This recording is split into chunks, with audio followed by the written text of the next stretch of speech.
Hi, this is Joe from Vanta. In today's digital world, compliance regulations are changing constantly, and earning customer trust has never mattered more. Vanta helps companies get compliant fast and stay secure with the most advanced AI, automation, and continuous monitoring out there. So whether you're a startup going for your first SOC 2 or ISO 27001, or a growing enterprise managing vendor risk, Vanta makes it quick, easy, and scalable. And I'm not just saying that because I work here. Get started at vanta.com. Bonjour, ici Patrick Pierrat, éditeur d'InfoBref. Voici l'essentiel des nouvelles en ce lundi 8 décembre.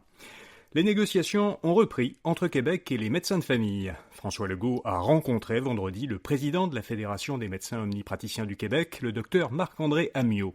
La Fédération a indiqué que cette deuxième rencontre avait permis de réitérer les engagements pris une semaine plus tôt. Elle a précisé qu'un blitz de négociations avait eu lieu cette fin de semaine.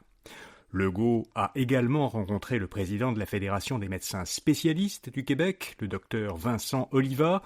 Les spécialistes avaient quitté la table des négociations fin octobre et dans leur cas, aucune reprise des négociations n'a été annoncée depuis la rencontre avec François Legault.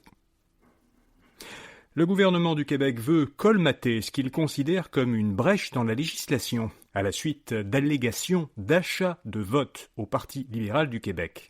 Pour cela, le gouvernement a déposé un projet de loi qui vise à interdire au sein des partis, lors des courses à la chefferie et des investitures de candidats, d'acheter un vote ou de vendre son vote, ce qui n'est pour l'instant interdit que lors des élections générales. Alors plus précisément, la future loi interdirait d'influencer le vote d'une personne ou de tenter d'obtenir son vote en échange d'une somme d'argent ou d'un emploi ou en le menaçant, et interdirait également de s'engager à voter en faveur d'un candidat, de s'abstenir de voter ou d'inciter une autre personne à le faire en vue d'obtenir un avantage. Tout cela toujours dans le cas des courses à la chefferie et des investitures de candidats des partis. Le Fonds monétaire international a publié la version préliminaire d'un rapport dans lequel ses experts commentent l'approche budgétaire du gouvernement Carney.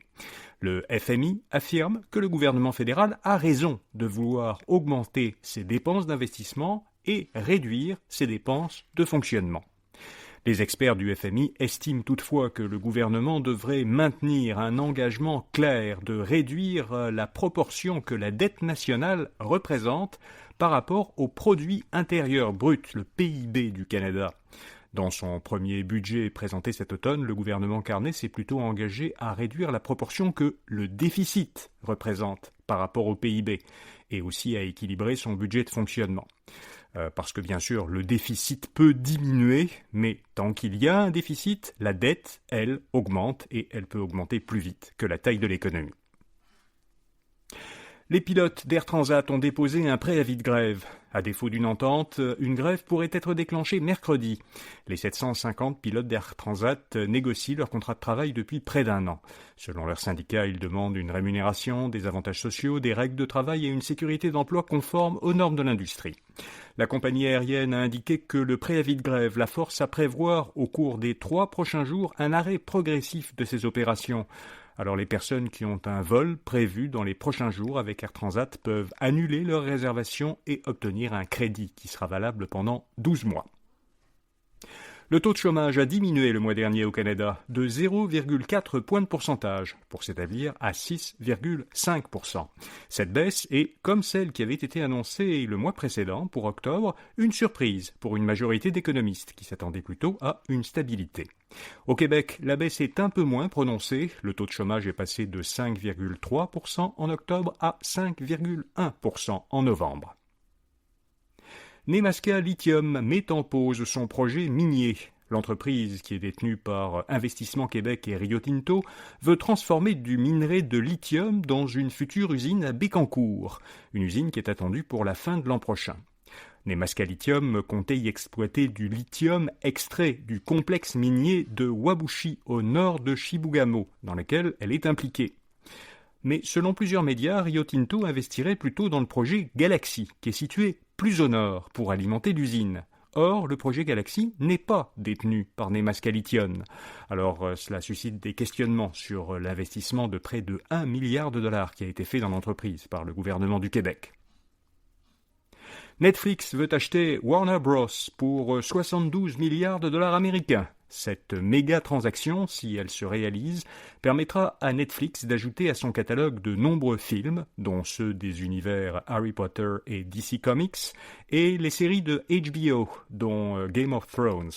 La transaction inclut aussi le service de diffusion HBO Max. Netflix n'était pas seul en lice pour acheter Warner Bros. Les géants américains Paramount, Skydance et Comcast étaient également dans la course. La transaction devrait normalement se conclure au 3e trimestre l'an prochain. Il reste cependant un certain nombre d'étapes réglementaires. Elle pourrait affecter à terme au Canada Bell, qui détient actuellement les droits de diffusion exclusifs au Canada du contenu de HBO, parce qu'on se demande si ces émissions-là vont par la suite être reprises d'une certaine façon par le service Netflix, qui est concurrent de Crave. Meta veut réduire ses investissements dans le métavers. Selon l'agence Bloomberg, Meta a l'intention de couper jusqu'à 30% des investissements qu'elle fait actuellement pour développer un métavers, donc un univers virtuel. Les efforts qu'elle avait entrepris dans cette direction en 2021 l'avaient pourtant poussée à changer de nom, puisqu'elle s'appelait Facebook avant et elle avait pris le nom de Meta. Les coupes qui sont envisagées actuellement viseraient le jeu de réalité virtuelle Horizon Worlds et les casques de réalité virtuelle Quest. En contrepartie de ces coupes, Meta aurait l'intention d'investir davantage dans sa division Reality Labs, qui développe des lunettes et d'autres objets connectés. Et puis, une marathonienne vient d'établir un nouveau record québécois. Elissa Legault a couru hier un marathon en 2h29 et 5 secondes à Valence, en Espagne. Elle a ainsi battu de peu un record féminin qui avait été établi il y a 42 ans par Jacqueline Garraud, qui avait couru les 42,2 km du marathon de Boston en 2h29 et 28 secondes, donc 23 secondes de plus. Voilà, vous savez l'essentiel. Bonne journée et à demain matin. Parles-tu français? ¿Hablas español? Parli italiano? If you've used Babbel, you would. Babbel's conversation-based technique teaches you useful words and phrases to get you speaking quickly about the things you actually talk about in the real world. With lessons handcrafted by over 200 language experts and voiced by real native speakers, Babbel is like having a private tutor in your pocket. Start speaking with Babbel today. Get up to 55% off your Babbel subscription right now at babbel.com/Acast. Spelled BABBEL.com/Acast. Rules and restrictions may apply.